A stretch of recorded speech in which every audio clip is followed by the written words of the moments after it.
Thank you, Mrs. Hogberg. That was very beautiful. Good afternoon, everyone. I was thinking while she was playing how interesting it will be in the resurrection for some of these composers to come to life and to realize, to find out how their music was played for hundreds of years after they were gone, and then they'll be able to turn their talents and abilities toward praising God in so many ways. It'll be a wonderful thing to see.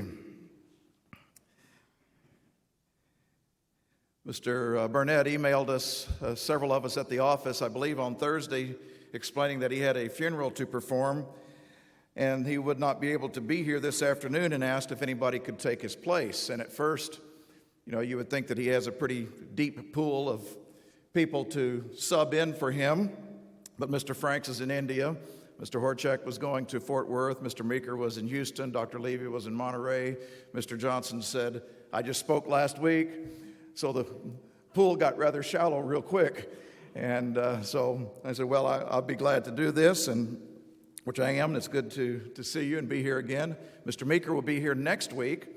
Again, a different schedule change. We were not able to video his Bible study at the Winter Family Weekend, and we wanted to have him give that so we could put it out for the whole church. And so he'll be speaking next weekend right here and be giving that, which I think you will find very, very interesting. Normally, my wife and I try to remind each other to turn our cell phones off.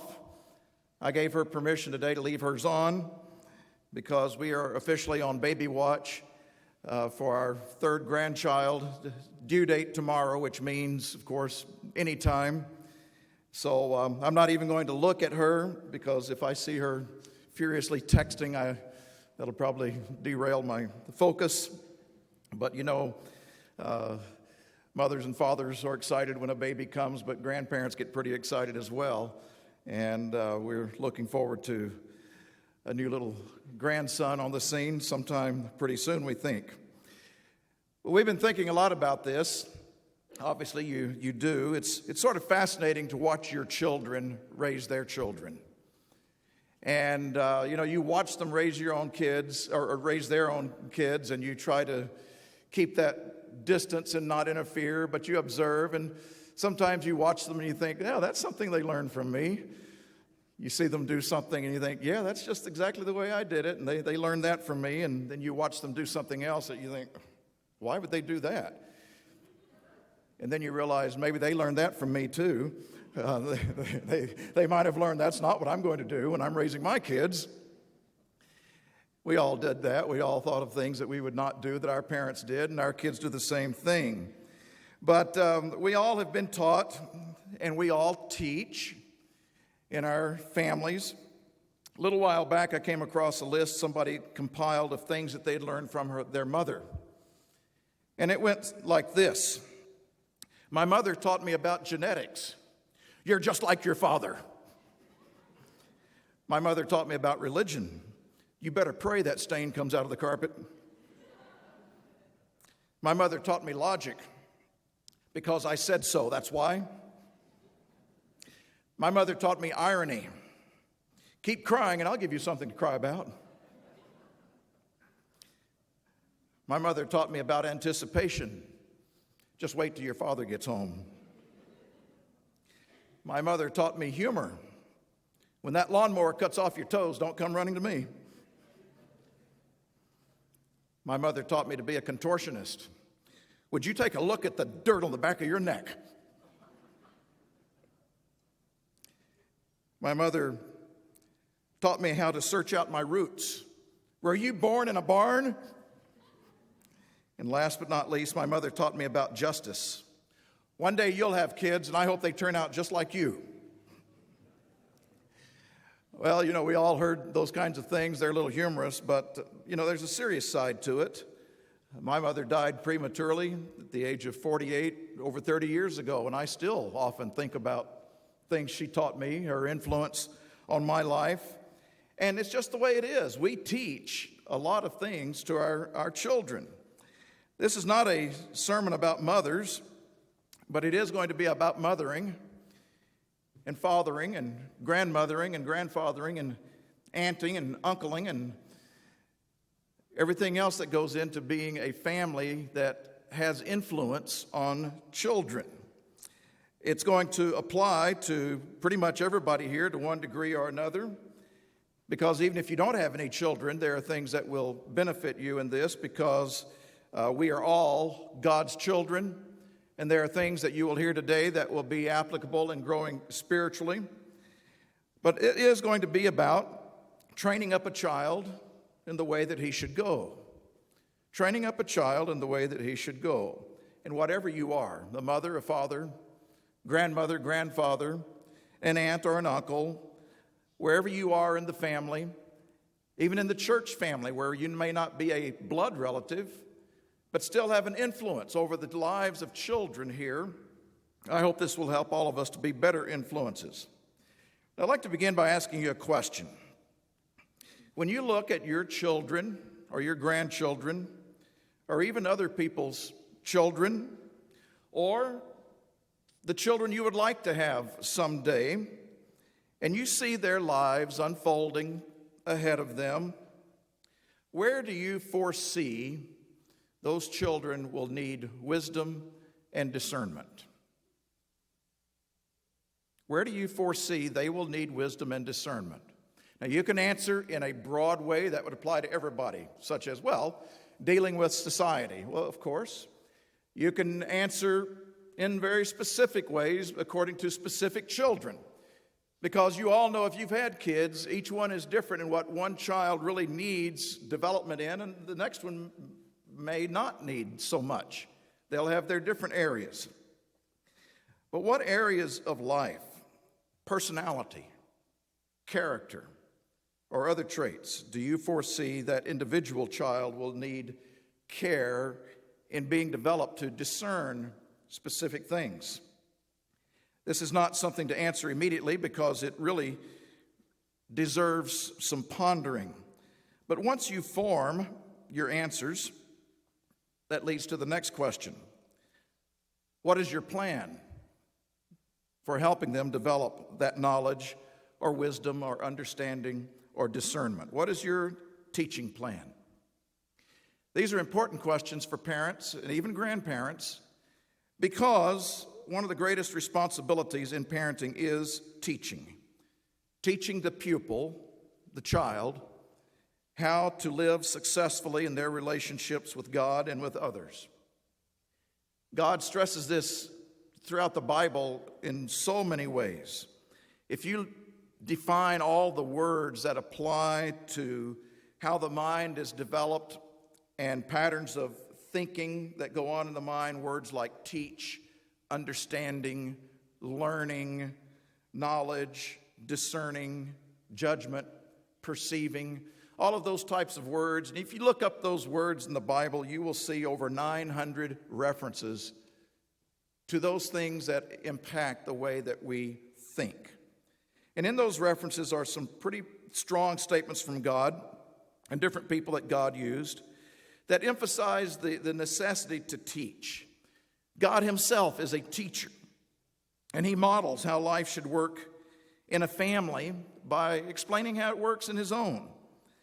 I want to start with some broad principles and then work our way into some specific things today. And I'd like to begin in Deuteronomy chapter 4. In Deuteronomy 4, Moses began by saying, "Now Israel, O Israel," in verse 1, "listen to the statutes and the judgments which I teach you." Moses, in his position, had a responsibility from God to teach the nation. And he said, "Listen to the statutes and the judgments which I teach you to observe, that you may live." Now, the implication is if you don't listen, you will die. You're going to have a difficult time. "That you may live and go in and possess the land which the Lord God of our fathers, your fathers, is giving you." Now, we are spiritual Israel, and God is giving us his kingdom. And his statutes and his judgments are no less important today. They are key elements to possessing the kingdom of God and living in a proper way. In verse 9, as we skip down here, he begins instructing them, and he begins telling them about all the things that God has done and how they needed to hold fast to God.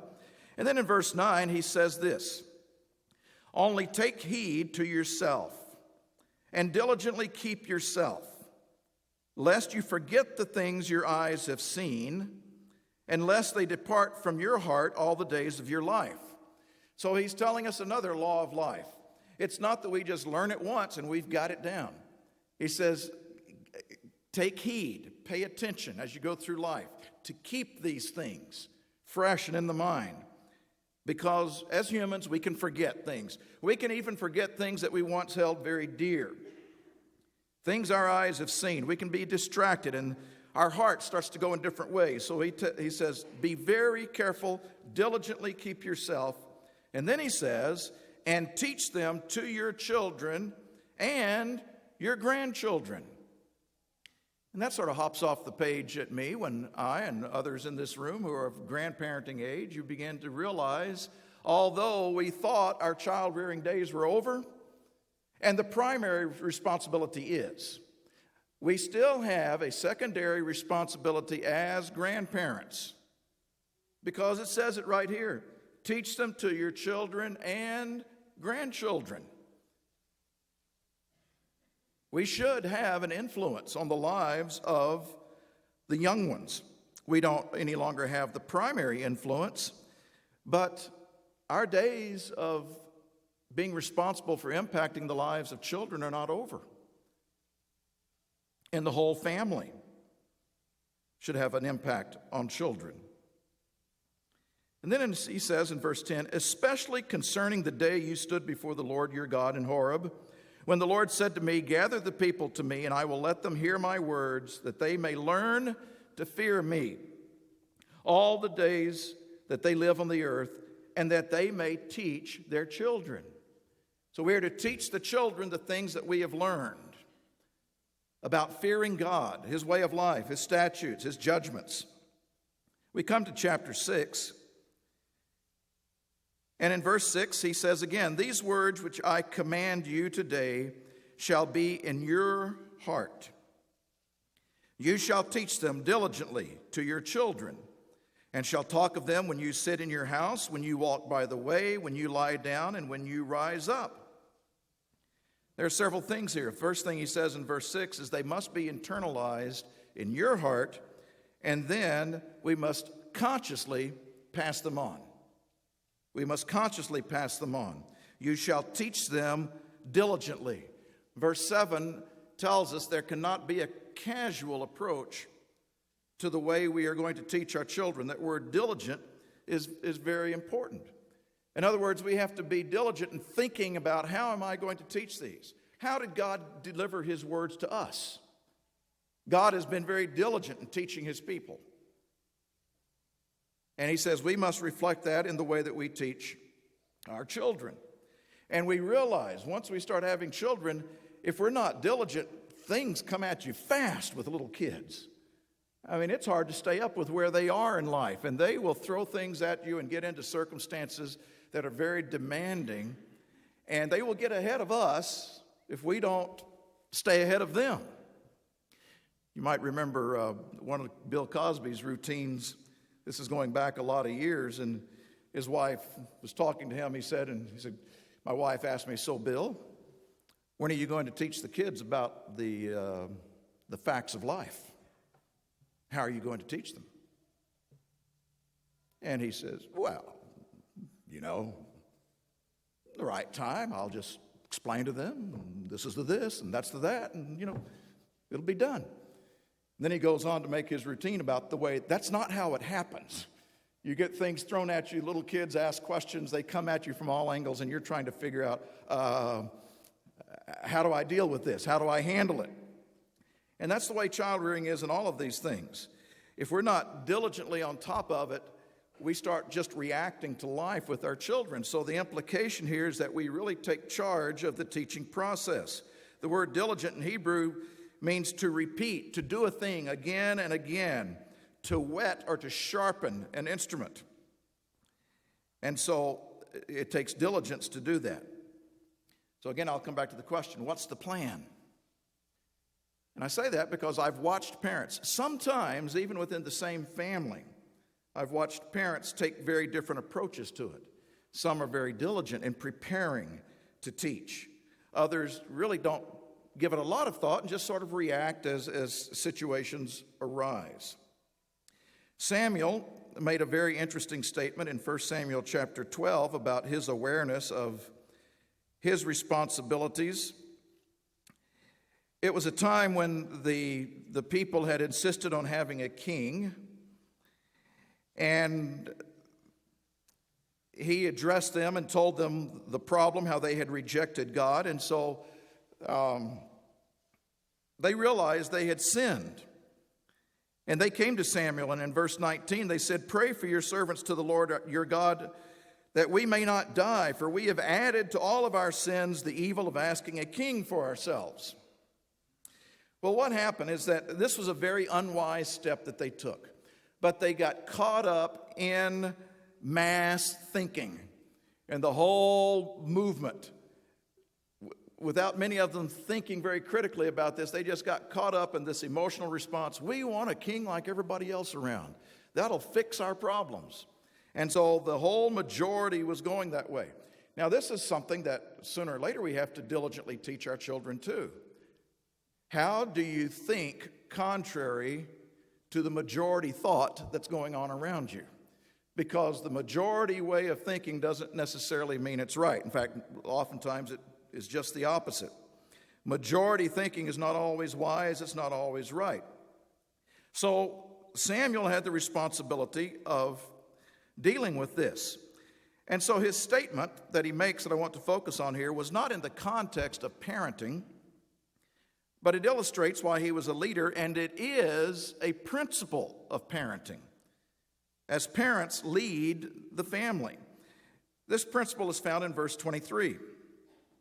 When he says, "Moreover, as for me, far be it from me that I should sin against the eternal in ceasing to pray for you."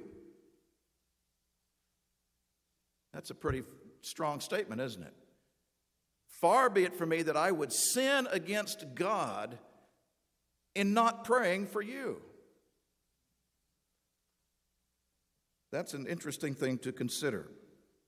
When it comes to our children, it would be a sin against the Lord not to pray for them because they really are His children. They're His. We've been given the responsibility to affect their lives, to mold and shape their lives. And that's one of the greatest parts of his creation that we are responsible for as parents. And so he puts it on the level that it would be sinful to take such a careless approach to this responsibility. But in addition to praying, we don't just pray for them. He says, the rest of the verse, "But I will teach you the good and the right way." I will teach you. So there is a principle to pull from this about children that we can apply. And that is the basis of good child development is prayer, involving God, and teaching. Prayer and teaching. And it's interesting, the very next thing he says begins the teaching. "Only fear the Lord," verse 24, "and serve Him in truth with all your heart, for consider what great things He has done for you. But if you do wickedly, you will be swept away, both you and your king." So he began teaching immediately. Now, this wasn't his only teaching, obviously. We would have to consider the details and how he followed up on this and taught them in many ways. But what he began to say here was fundamental. Fear God, serve Him in truth with all your heart. Consider what He's done for you. In that one verse is a lot to teach children. There's a tremendous amount that goes into here. And then he says, "But if you still do wickedly, you will be swept away." Now, embedded in verse 25 is another really good principle for effective teaching. It's a good principle, and that is the principle that will help a child develop wisdom is what we might call prophetic teaching.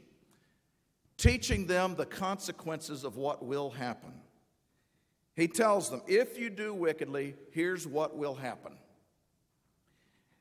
Back in 2009 at the Winter Family Weekend, every year we've given seminars there. Many of you have been to those. But at that particular seminar, I had a session called Understanding Proverbs as Prophecy. Understanding Proverbs as Prophecy. And it wasn't prophecy in the sense of predicting what's going to happen in Europe or when the beast rises or anything like that, but predicting in one's life what will happen if we go down a certain path. What will happen using the Proverbs to understand tomorrow's consequences to today's behaviors. And much of Proverbs deals with that principle. Look at what will happen, for good or for bad. So it's foretelling, though, what happens in life. The words will and shall are used over 200 times in the book of Proverbs. And in the vast majority of those times, with only a few verses as exceptions, it uses the words to forecast what will come about as a result of decisions that are made. And it helps people think, and it's a great principle of teaching children. It's very effective to teach in a way that explains consequences. We can tell children, do this or don't do that. But it is equally important to teach them how to think. How to think. And that is simply, the best way to do that is by exploring who, what, where, when, why, how. To talk about something and say, here's what will happen because. And explain and develop in a child the ability to be thinking and piecing together what comes in life. Some call that critical thinking or fluid intelligence. It is certainly an aspect of each. Thinking about things in advance, understanding that choices lead to consequences. When a child can develop an ability in life to stop and say, if I do this, what will happen? It's one of the best things you can give them is the skill to think that way. If I do this, what will happen? It can be called the then what approach. If I do this, then what? If I do that, then what?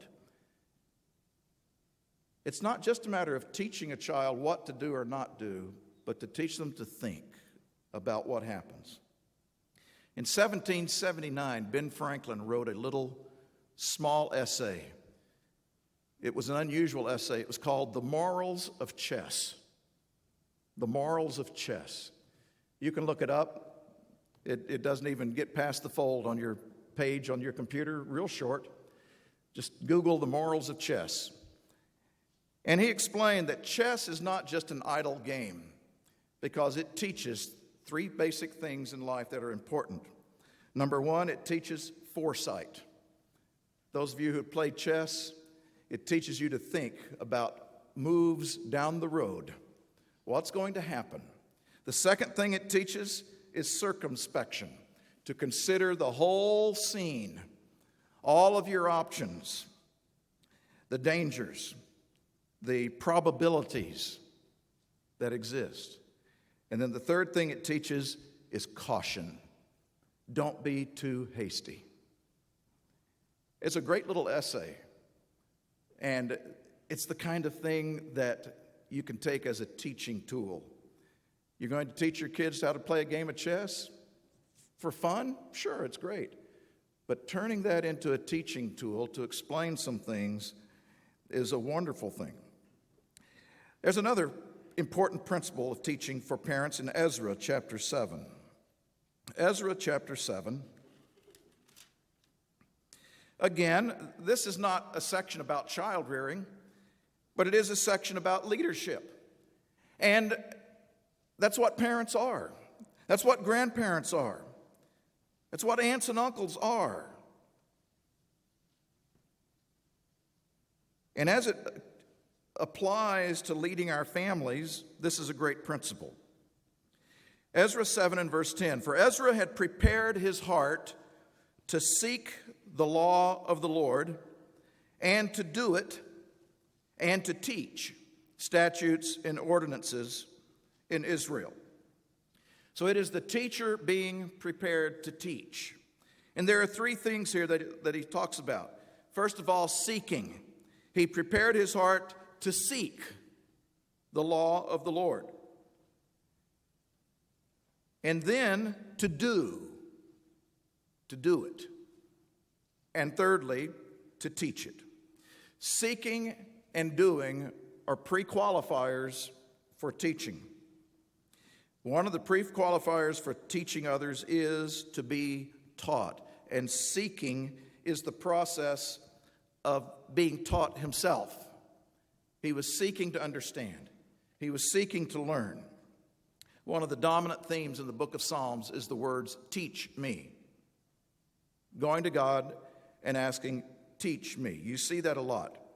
So a good examination of our prayer life in terms of parenting is to ask ourselves often, how often do I ask God, teach me that I may teach my child? Teach me so I can be learning. Parents have to seek the knowledge. And then do. Doing is what gives credibility. The learning brings the knowledge, the doing brings the credibility. The pupil needs to have the instruction, and then they need to see the example. Those things are critical. They need to see the example, and then to teach. Now we see another principle, but also we now start to get into some specifics in Psalm chapter 34. Psalm 34. Psalm 34 will begin in verse 11.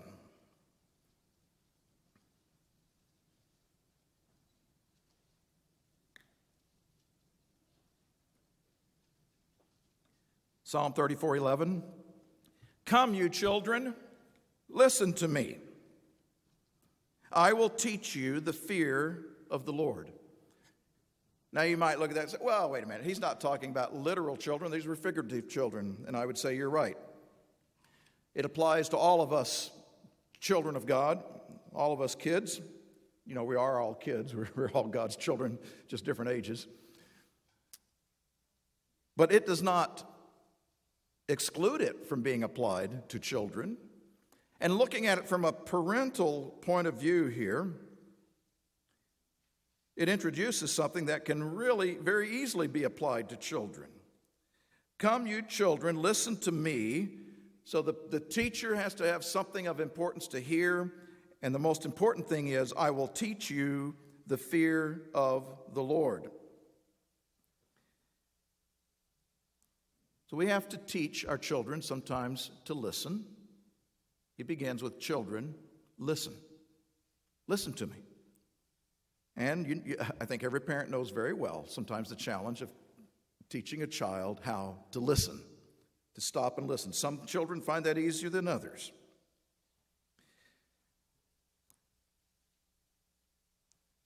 But isn't this what you want for your kids? At the end of the day, when they're 18, 20 years old, as a parent, wouldn't you say, if I want my child to have grown up to do one thing, it would be to fear God? That's what we want them to do and to be, children who fear God. He goes on in verse 12, who is the man who desires life and loves many days that he may see good? Isn't this what we want for our children? To love life, to have good lives, that they love living, and they see good, and they live a good long life. These are things we want. Okay, how do we instill that? Verses 13 through 22 then outline some very core issues that need to be taught to children. Now, these are things that are core for all of us to know and believe and follow. And they are core issues, likewise, for teaching children. You can word these in your own ways as we go through here, but think about it. Verse 13. If you want to desire life and love many days and see good, keep your tongue from evil and your lips from speaking guile. Last night, Mr. Meyer's Bible study for the first Friday Night Live we had for young adults was about lying. How many of us have had to learn to grapple with that and overcome it after we were adults because it was not instilled in us early on? How much damage has evil tongues and lying lips created in life for people? This is a fundamental thing that applies. Depart from evil, do good, seek peace, pursue it. There is another category of teaching right there. How do we teach a child to depart from evil, do good, seek peace, pursue it? Now, granted, this is a broad category. There are a lot of details within each of these, but this is a focus point. The eyes of the Lord are on the righteous. His eyes are open to their cry. Verse 15, 16, and 17 talk about a relationship with God. We need to teach our children to have a relationship with God. We need to teach them about God, who God is, what He is, and He's describing things here to instill in our own lives, but certainly in the life of a child. The eyes of God are on the righteous. He will hear your prayer. We teach them how to pray. We have to teach them belief in what they are doing, confidence in what they are doing. It goes all the way through here. Verse 18, the Lord is near to those who have a broken heart and saves such as have a contrite spirit. We know this verse is telling us that part of having a relationship with God is having a sense of humility. Therefore, as a parent, I have to teach my child how to have the proper view of themselves. How can I teach my child to be confident and yet to be humble at the same time? To be contrite, to have a repentant heart, as we heard about in the sermonette. Parents can have a major impact on children to teach these principles. After all, this is where they're going to find it. First of all, is from the teaching of their parents. Many are the afflictions of the righteous, but the Lord delivers him out of them all. This talks about helping a child understand how to deal with adversity in life. There will be afflictions. Everybody in the world has afflictions. Everybody has trials. And living a righteous life sometimes brings its own kind of trials.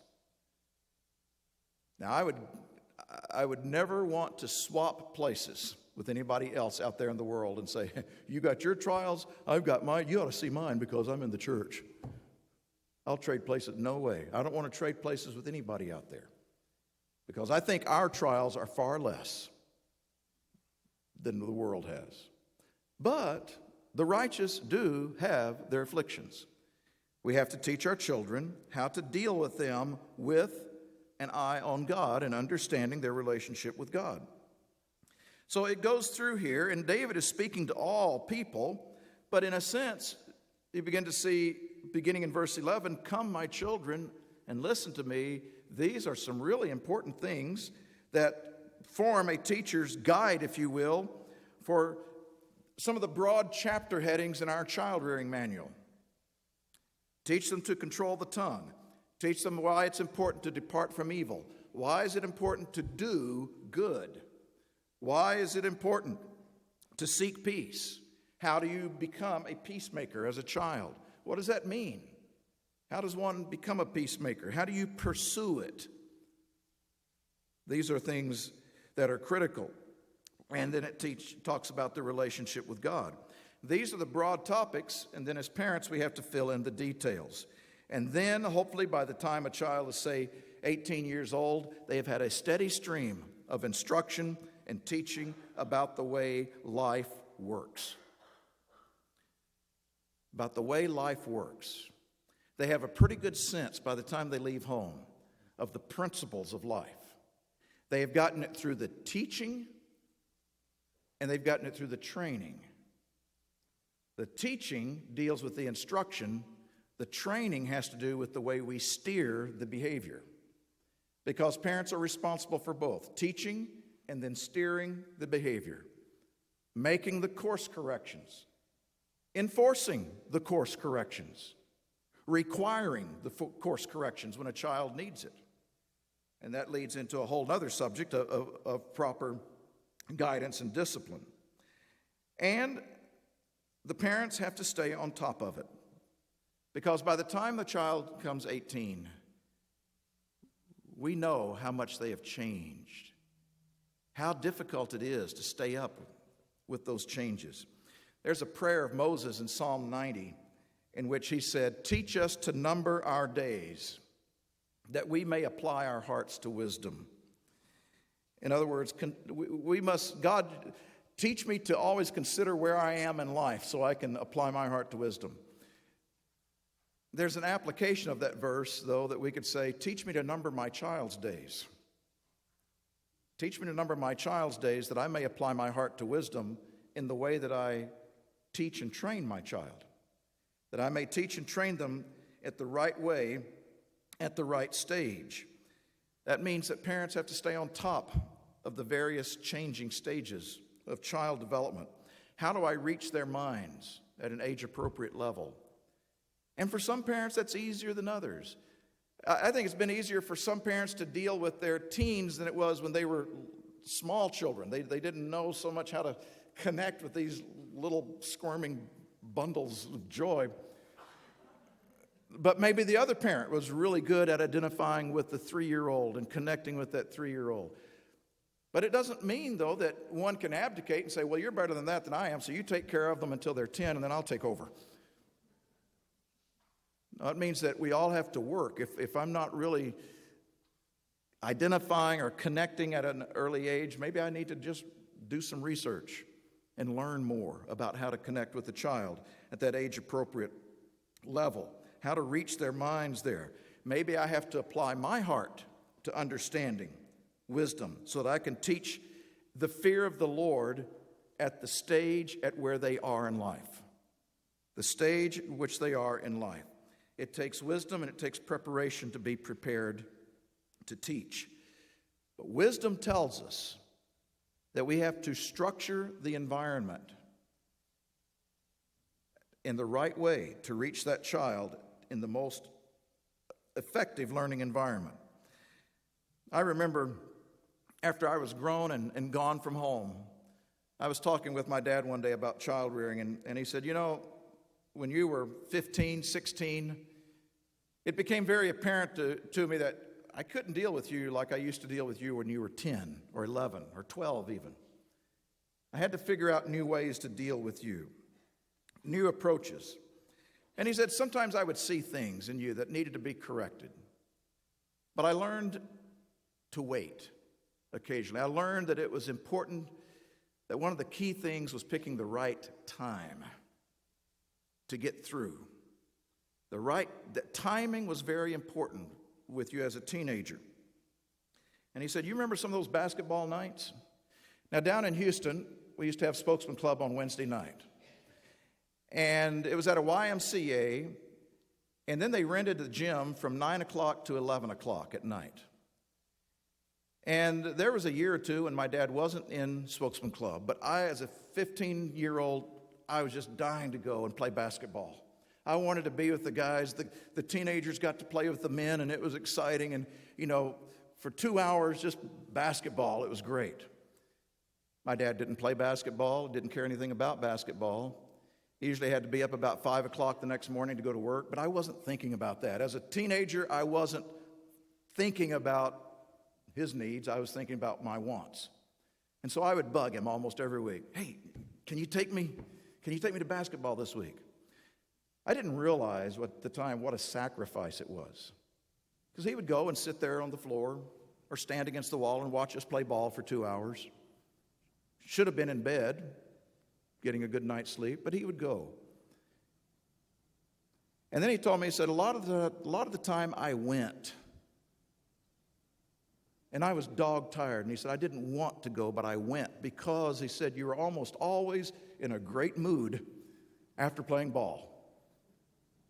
And he said, a lot of times on that half-hour drive back home, that's when I would talk about things that I wanted to get through to you.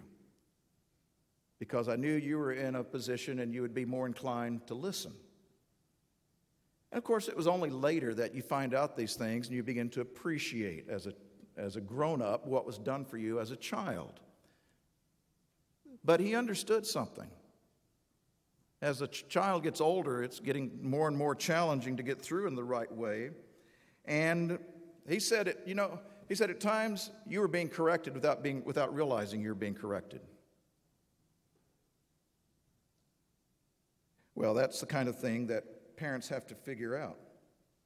Now let's talk about some practical, concrete things you can do to structure the environment that way. I'd like to refer you to a child-rearing book.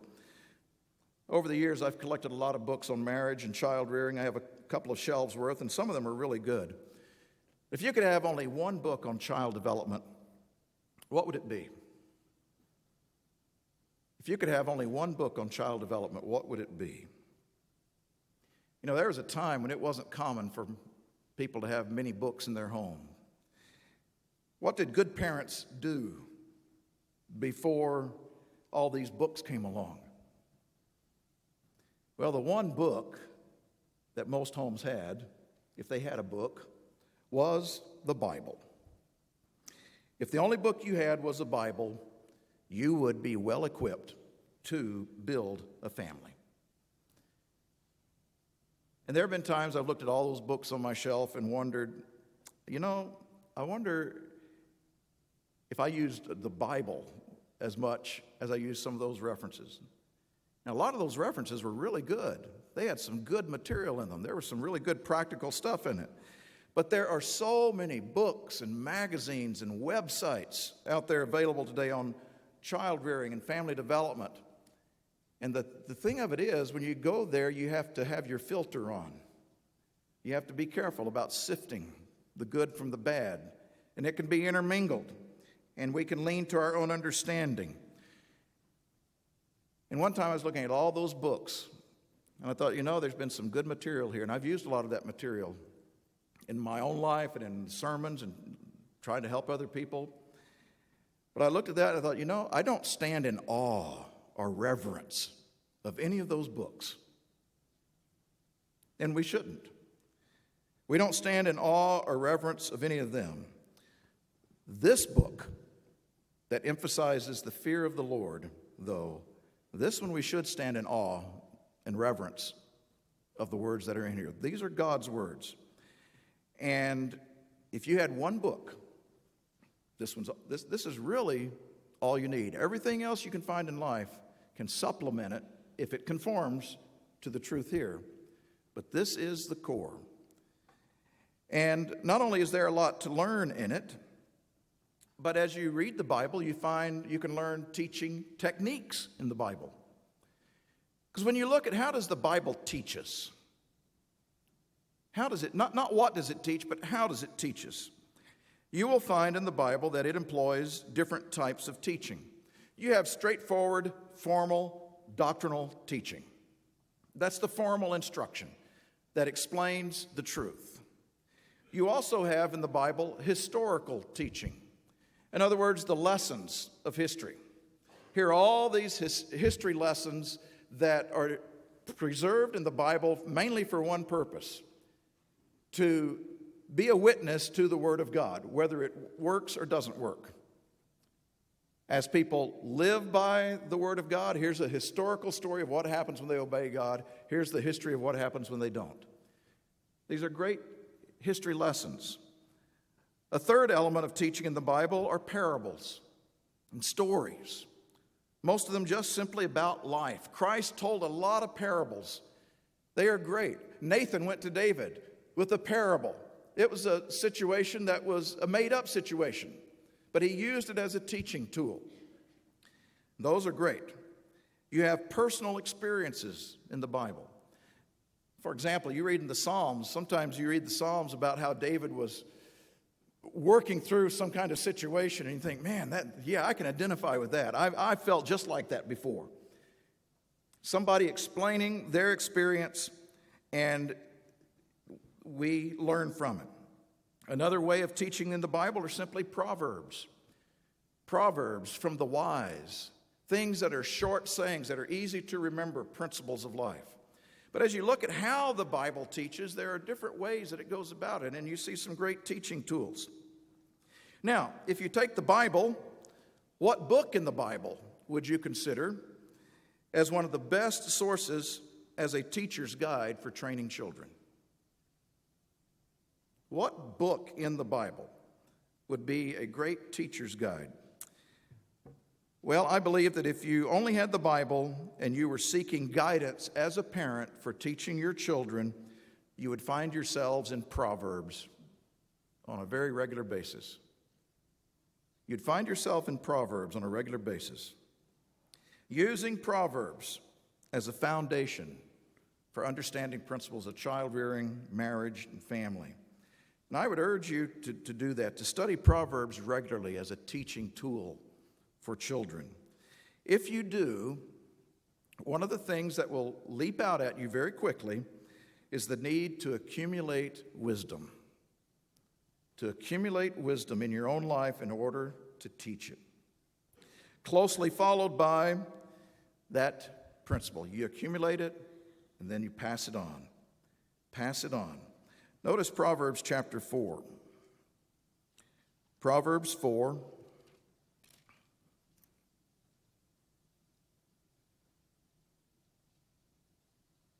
Verse 5. Get wisdom. Get understanding. There's a sense of urgency in there. Get wisdom, get understanding. And then in verse 7 he says, wisdom is the principal thing. Therefore get wisdom, and in all your getting, get understanding. He didn't say get math, get history, get science, whatever. Now he doesn't say don't get those things, but he's pointing out the principal thing. Because without wisdom, no other learning in life will guide your life. We're talking about the things that guide life for all people. Now, different individuals will have skills and ability with math and science and history and languages and so on. And we all differ in those skills. But the principles of wisdom are universal to every single person. They apply to each. That's why it is so important. It's important for ourselves because every parent needs it, and then it's important to pass it on. These Proverbs here. Let me quote to you what the Sonsino commentary says about Proverbs. All this collection of saying, it says, they urge the fundamental thesis that the morally defective, people in life who are morally defective and willfully perverted, stand in their own light. They deny themselves the joys of life. They bring avoidable troubles on their heads. And though they may at times have momentary triumph, they will ultimately fail. On the other hand, to conduct oneself in the light of wisdom means to get the best out of life, to discover sources of strength which assure final victory over calamity and evil and become a blessing to oneself and society. That's what the Proverbs teach. Isn't that what we want to see in our children? That they're a blessing to life and society. Sonsino also says, no phase of human relationships is overlooked in the Proverbs. The king on his throne, the tradesman in his store, the farmer in the field, husband and wife and child, all receive wholesome instruction. Advice is tendered on the treatment of friends, the poor, the rearing of children, the snares which lurk in the paths of youth, the perils of overconfidence, and self-commitment by standing surety for others. These provide occasion for shrewd counsel based on the central doctrine that wisdom is a tree of life to them that lay hold on her. and happy is everyone who holds her fast. That's a quote from Proverbs 3:18. That's why wisdom is so critical. There's so much about wisdom in the Bible. We don't have time to go through here. But I might ask you this. What is a simple definition of wisdom? How would you define wisdom? Well, we may come up with different ways of expressing it, but I think one of the most straightforward definitions is the ability to make godly choices in life. Wisdom is the ability to make godly choices in life. Let's take it away from all the philosophical ideas and ways we could express it. It's just the person who has the ability to make godly decisions and godly choices in life is a wise person. It's not theory. It's not speculation. It's real life. It's very practical. The Bible makes it clear that some people get more wisdom than others. It's not inherent at birth. It can be learned. It can be instilled. It can be taught. So when we come back to that question at the beginning, where do you see your child needing wisdom in the future, needing discernment? Where do you see them needing that, needing instruction? And how can you prepare them to make the best choices? If you do, if you take the path of saying, I'm going to work on this, something will happen in your relationship with your child. Proverbs, as a teaching book, takes nothing for granted. It does not assume that anybody knows anything already. And it goes straight to very specifics, and it repeats them many times in many ways. Solomon did not write a broad principle. He didn't say, okay, get wisdom, that's the principal thing, and then the book ends. He said, get it, and then he goes into teaching. And that's the nature of teaching for us. Now, if you as a parent said, okay, I'm going to talk to my child about everything that's in the book of Proverbs. Over the course of the years that he's with me, she's under my care, I'm going to make sure I talk about every principle that's in the book of Proverbs. What do you think would happen? I think that not only would your child learn a lot, it would be one of the most valuable ways of building a deep bond between you and your child that you could ever find. Because you cannot explain the Proverbs without going into some real good conversations. These are things that lead to discussions. These are not just short, neat sayings. They are designed to be conversation starters. That's really what they are. They are conversation starters. They are nice little sayings that are put in great small packages that make it easy to remember the principle. But the principles in the Proverbs can be expanded on and talked about, and they should be.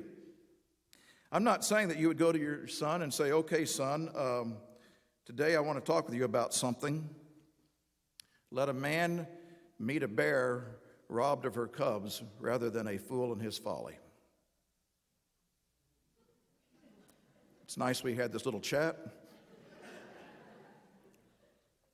No, it's a proverb that encapsulates a lesson of life. But you could use that proverb, you could use that principle about, your friends. If you're going to hang out with fools, man, it would be better. Now, you might want to use your own analogies. You might want to go in a little different direction of telling the story or explaining the lesson. But it is a fundamental lesson about companions. Who are you going to be friends with? Who are you going to hang around? If you're going to hang around fools, man, how important is that to teach to a child? Well, it's a great conversation starter. They're great metaphors for teaching, and that's what they're designed to be. Eleanor Roosevelt said one time, small minds talk about people, average minds talk about things, great minds talk about ideas. Proverbs talks about ideas. It talks about concepts of life that are really important and so important to get into. And they offer great ways to approach things. In Proverbs 4, he starts out, "Hear, my children, the instruction of a father, and give attention to know understanding." Again, it's easier for a child to give attention to understanding if it's made interesting to them. And the Proverbs are really interesting. There's so many things in here that you can stop and think about and say, yeah, that's really good. That's catchy. And the children in this verse 1 of chapter 4, how old do you think they are? Well, they're any age. They're at any age. Any age they're a child. It's just a matter of conveying the wisdom in this book in an age-appropriate manner. What about, for example, the topic that every parent just can't wait to get into with their kids? Sex education. How are you going to go about that? What is the most important thing to convey to kids about sex education? The most important thing. It's not the biology.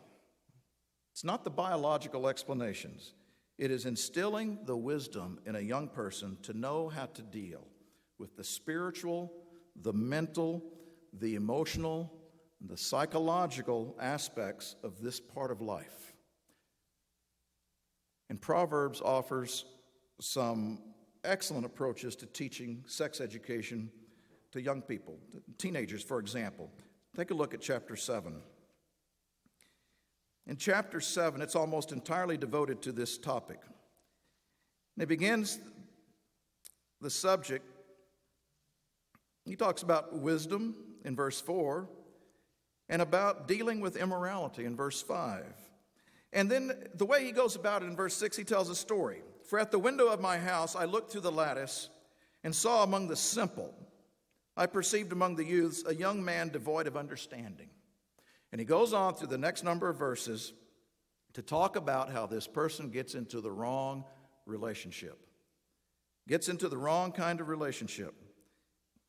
He tells this story all the way through verse 23. And then in verse 24, he personalizes it. In verse 24, it says, "Now therefore, listen to me, my children. Pay attention to the words of my mouth. Don't let your heart turn aside." You can almost see the parent here telling the story. Here's what I saw. Here's what I saw. Now, listen to me. Let's talk, you and me. How are you going to handle this in your heart? These are big issues. Proverbs does not describe all the conversations that go back and forth about all of these topics. It just gives great ways to approach the topics, to think about the topics. It offers the subjects, the illustrations, the lessons, and oftentimes some good approaches for all of these various areas of life that need to be covered. It's just up to the parents to figure out the lesson plan, to be creative, to talk with one another, to brainstorm with other parents, to go to older people in the congregation who've already been through it and get their advice, to pull ideas from them about how would you approach this? How would you deal with this? It really is some of the most important things that you can do for a child. What else needs to be taught to a child? We've got a few minutes left is all. I would like for you to write down 6 short words or phrases. 6 short words or phrases. Number 1 is skills. By skills, I mean specific physical skills. Cooking, how to paint a house, gardening, how to manage money, things like that. The second word is responsibilities. Things that have to be done for the sake of a society operating smoothly, such as a household or a community or a nation. In a family, for example, responsibilities are things like taking out the trash. I don't consider taking out the trash a skill set, although for some kids it may be. Don't forget to bring the trash can back in the house, Responsibilities, washing the dishes, taking care of the animals, doing the chores. The third one is character traits. Character traits. The fourth, relationships. Social skills, in other words, getting along with people. The fifth one is emotional control. Emotional control. And the sixth one is God's way of life. God's way of life. Now, take some time to prioritize these, if you would, from 1 to 6, with 1 being the most important. Now, all of these are important. But which one is the most important? Which is the second most important? And so on. How would you order them in importance? And I'm going to give you 2 seconds to figure out number 1. I know that everybody in here would put God's way of life is number 1. Now, I suspect you would follow with character, and then relationships, maybe, or emotional control, depending on how you think about it. And then responsibilities. I would suspect that skills would probably come last, but that doesn't mean it's unimportant again. Now, which of these is not essential to teach a child? Which is not essential to teach a child? We can't come up with one. You can't look at that and say, well, that one's not necessary. These are all life skills. All of these areas need to be taught. If you do poorly in one of these 6 areas, any one of them, it's going to create some problems for you in life and some challenges in life. They are all needed. Some are needed more than others. Some are most important. Now, what is your plan for instilling these qualities in those that you teach? How, each parent must ask, can I teach these life skills to my children to give understanding of how life works and the way it does and how to make life work best for him or her? How can I develop them that way? I would suggest that you make a list of these 6 things. Take these 6 areas and title that list, I must teach blank, the name of your child. I must teach Cadwallader these things before he turns 18. I must teach him or her these things before they turn 18. And start compiling a list. It's going to take you a long time. It's going to take a while. Take just skills, for example, of just physical skills to develop. Wouldn't it be great if every young person could leave home at age 18 and know how to vacuum, to dust, to wash, to iron, to paint, how to clean gutters, how to do basic plumbing, fixing leaks, changing shower heads, fixing toilets, maybe some basic wiring without shocking themselves, basic home repairs, how to use fire extinguishers, how to mow, how to edge, how to do snow removal, how to take care of the chainsaw, how to garden, how to evaluate and buy appliances, how to take care of their furniture. You know, if I had a daughter who was interested in a guy and she was 20 years old and there was a guy that I could sit and talk with and think, man, this guy knows how to take care of things, that'd make me pretty confident. That'd be one good mark on his side. We've all seen people who went out and they didn't know how to do anything in life, it seemed like.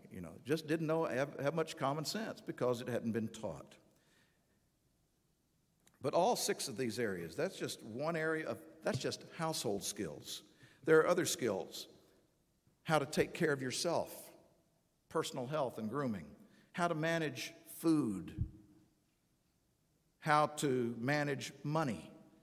How to take care of children. How to take care of animals, how to take care of a car, how to take care of yourself if you're in the outdoors, then how to educate yourself. There are all sorts of skills that can be developed. But take those areas and start making a list of specifics. What do I want them to know? What do I want my child to know by the time they leave home? I think that's important to do. Then you go into the things like the spiritual aspects. What do I want my child to know spiritually before they leave home? They need to know how to pray. They need to know how to study, how to use the Bible. They need to know the importance of fasting. They need to know the value of meditating. They need to know the fear of the Lord. We already covered that one. They need to know the commandments. They need to be keeping the commandments. They ought to know the fundamental doctrines. They ought to know how to use the Bible as a guide to life. They should have memorized some of the key things in life that are in the Bible, the books of the Bible, the 10 Commandments, fundamental scriptures, fruits of the Spirit, things like that. They need to understand how to properly put God first. They need to know what it means to love other people as to love themselves. They should learn the principles of Proverbs. They should know things like that. Those are just some of the areas that fall into the area of spiritual skills. But all 6 of these areas, character, relationships, by relationships I mean social skills. Do they know how to build friendships? Do they know how to be loyal in a friendship? Do they know how to force themselves to be confident or to step out when they face situations in life that may be a little fearful? Do they know how to have courage? Things like that that are so important for a child to develop in the area of relationships. What about emotional control? What do you want to teach your child in terms of emotional control? If you teach these things, you are giving them a great blessing. Then I would suggest, once you have your list made, and it'll probably be an evolving list, as you study the Proverbs, write down where those scriptures apply and add other scriptures as well. And then think about stories and anecdotes, illustrations that illustrate the scriptures. For you grandparents, I think this is one of the best things grandparents can do. Kids love stories. Grandparents have a wealth of stories that you can teach them. Perfect the art of teaching them stories, especially the things that take them back to God. And then plan for the age-appropriate levels of teaching. Everything on your list, you'll have to revisit it at different ages. As they get older, you come back at it again at a different maturity level where they're at. It's good to keep notes on what you have covered and not covered. You might get to a little point later in life where you say, we haven't really talked much about this. I'm going to make sure we cover this area of life. Another good thing to do is share your ideas with others. Talk with others. Get the advice of others. The Bible says that the older women are to teach the younger. But for you younger women, it's a lot easier for the older women if you ask them. It's a lot harder for an older woman to go up to somebody and say, there are some things I could really help you with. But if the younger will go to the older, it makes it easier to fulfill that scripture, to talk about the things of life that are so important from people who've been through it. I guarantee you it will be a practical tool. This will be a helpful tool. You can add to it. You will build on it. You just will. I did this a few years ago in preparation for our seminar. And Dee and I spent hours brainstorming to come up with the list that we have here. We have a 4-page list. And if you want it, I'm glad to share it with you.